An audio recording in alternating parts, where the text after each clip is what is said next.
crack it open, shall we? I'm Daniel, and I do not have a bookshelf behind me because all of my stuff is in boxes at the moment, and I could not handle having any around me. So I went out and I bought everything that I want to read for this month. In this box, we've got 5 books. There's also one that I'm reading this month that is not in this box, but I will get to that later. And I also have a feeling that there is a dress in here, but we'll find out. Straight into it. The first book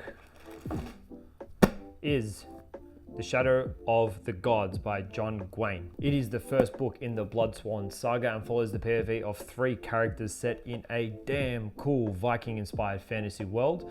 I started this about a week ago on my Kindle, and I'm sitting at about 30 or 40% of the way through, and I gotta say, so far I am absolutely loving it. And last month I was in a bit of a reading slump, and I've heard nothing but praise for this series for a long time, and John Gwain himself, but I've never actually read any of his books before.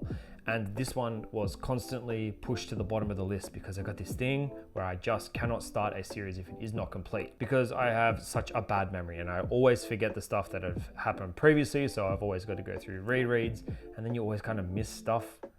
And I didn't want that. But with the final book supposed to be coming out in hopefully November next year, I figured that it'd be such a short time that hopefully I would actually remember the things. I won't say too much about it so far, but if you have not read it, I do recommend it. It absolutely ripped me out of my reading slump. Great characters, it's got such cool monsters. The action in it is beautiful. I do recommend so far. Next on the list. This one is super random, but I am reading it this month, so it has to go on the list. It is called Chasing Vermeer, and it is a middle grade novel that might unlock some nostalgia for somebody out there. It's got to, it has to. I am actually reading it to my class at the moment. I have a year 5-6 class, and it's supposed to be the Da Vinci Code for kids. And so far they're absolutely loving it, and I'm enjoying reading it to them.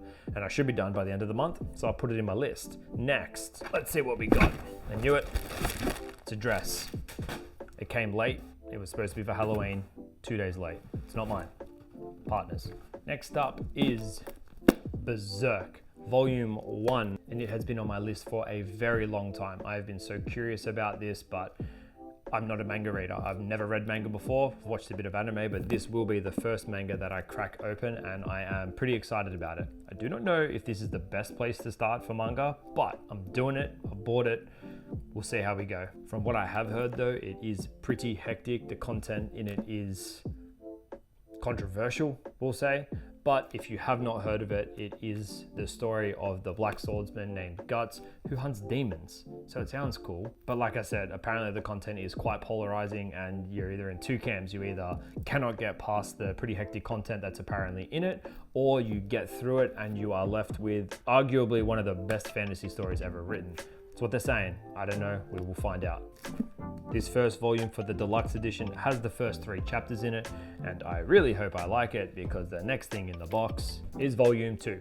So hopefully I like it because I went out and bought these. They're about $60 each, bought on Amazon, and if nothing else, they're gonna look great on the bookshelf, which is non-existent, but it will be here soon.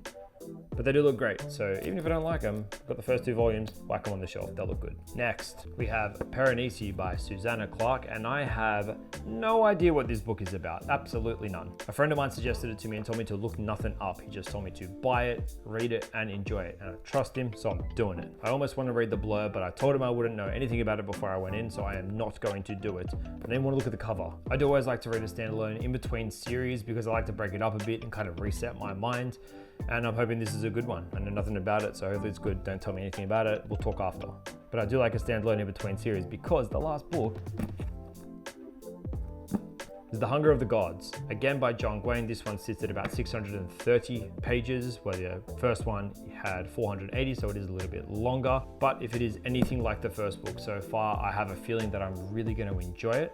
I've never actually read any of John Gwain's books before. I have seen them, and I did hear that John Gwain's series, The Banished Lands, is apparently awesome too. And I have a really bad habit of just diving deep into an author when I discover them, so there's a very good chance that The Banished Lands are going to be on the December to be read list, but we'll find out. Hopefully we get through all these ones. And that's it, that's a wrap. Thanks for coming. I'm probably going to go into storage and pull out a box of books because I can't handle just having these ones, and maybe I'll chuck them on there too, and we'll add to the makeshift shelf that I've got going on. But other than that, let me know what you're reading this month, post in the comments below, and I will see you in the next one. Peace.